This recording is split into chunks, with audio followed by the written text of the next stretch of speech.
आसीगला पिशाचर जुग April May सावधान बाबू थिबो ए दुई मास जे विधिर विधान ये दंड देवापाई पापी मानू दंड दे उद्धारिबापाई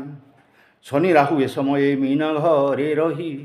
न्याय प्रदान करिवे से दंड देवे तही कौन ग्रह शक्ति देवे न रहिब परागग्रस्त होई सूर्य बल ही न हब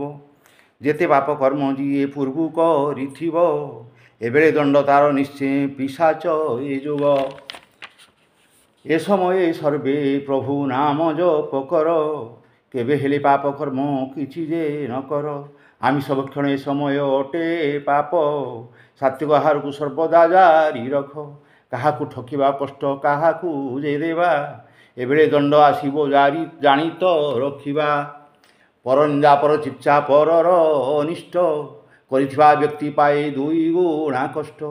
जानी पारे नाही सिए कि कर्म करुछि दैवता पाई जो दंड जे खंजिछि दैव दंडरु निस्तार केबे से न पाए दुख हुई सड़ी सड़ी मशाणी को जाए।